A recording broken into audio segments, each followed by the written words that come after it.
Morning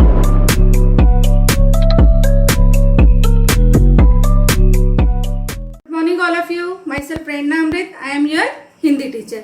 बेटा, आज से पहली क्लास में हमने नव भारती कोडोवा पब्लिकेशन की जो बुक है उससे हमने पाठ 1 इतने अच्छे बनो कविता को पढ़ा था और हमने पाठ्य वस्तु में कठिन शब्द, शब्दार्थ और बुक वर्क हमने कंप्लीट कर लिया था, है ना। पाठ्य वस्तु में हमारा क्या था? पहला नंबर कठिन शब्द, दूसरा शब्दार्थ, तीसरा प्रश्नोत्तर था जो हम नहीं किए थे। आज हम प्रश्नोत्तर करेंगे और आपने बुक वर्क भी कंप्लीट कर लिया था। ठीक है बेटा, चलिए इतने अच्छे बनो। ठीक है, प्रश्नों के उत्तर है। प्रश्न नंबर 1, कवि ने कितना ऊंचा उठने का आह्वान किया है? कवि ने कितना ऊंचा उठने का आह्वान किया है? तो उत्तर नंबर 1, कवि ने पेड़ जितना ऊंचा उठने का आह्वान किया है। कवि ने पेड़ जितना ऊंचा उठने का आह्वान किया है। प्रश्न नंबर 2, कविता में कवि ने कैसे गाने के लिए कहा है? कविता में कवि ने कैसे गाने के लिए कहा है? उत्तर नंबर 2, कविता में कवि ने सुरीली गीत गाने के लिए कहा है। कविता में कवि ने सुरीली गीत गाने के लिए कहा है। प्रश्न नंबर 3, धरती जैसा बनने के लिए कवि ने क्यों कहा है? धरती जैसा बनने के लिए कवि ने क्यों कहा है? तो उत्तर नंबर 3, धरती हमें सब कुछ देती है, हमसे कुछ भी नहीं मांगती, इसीलिए कवि ने धरती जैसा बनने के लिए कहा है। धरती हमें सब कुछ देती है, हमसे कुछ भी नहीं मांगती, इसीलिए कवि ने हमें धरती जैसा बनने के लिए कहा है।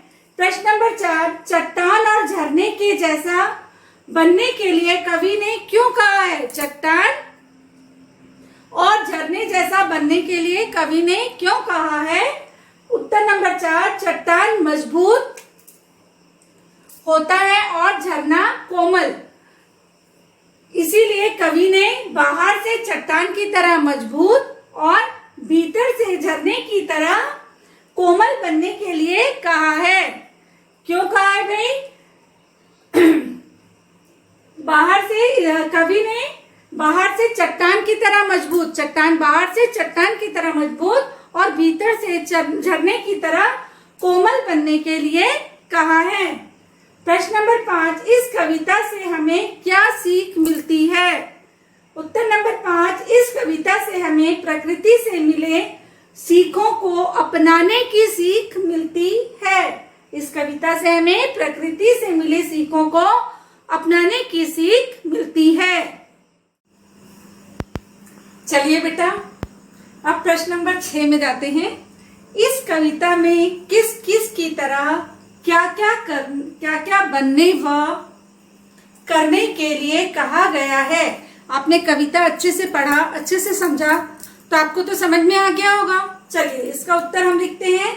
इस कविता में पेड़ के समान ऊंचा उठने, पेड़ के समान ऊंचा उठने, चट्टान के जैसा मजबूत बनने, है ना, चट्टान के जैसा मजबूत बनने, कोयल के जैसा मीठा बोलने, किसके जैसे मीठा बोलने? कोयल के जैसा मीठा बोलने, मधुर स्वर में गाने, आकाश में कीर्ति पताका फहराने, आकाश में कीर्ति पताका फहराने, झरनों के जैसा कोमल बनने, है ना, झरनों के जैसा कोमल बनने, वन में मुस्काने और सबको धरती के जैसा अपनाने के लिए कहा गया है। आप लोग को मैंने पहले बताया था ना, कठिन शब्द को अलग पेज में, शब्दार्थ को अलग पेज में, ठीक है, प्रश्न उत्तर को अलग पेज में लिखेंगे। प्रश्न उत्तर को प्रश्न नंबर 1, 2, 3 ऐसे करके लाइन से लिखेंगे और इसको भी अलग पेज में। ऐसे ये नहीं सोचना कि शब्दार्थ के नीचे जगह बचा है तो उसी के नीचे लिख लें, ये बिल्कुल आप लोग नहीं करेंगे।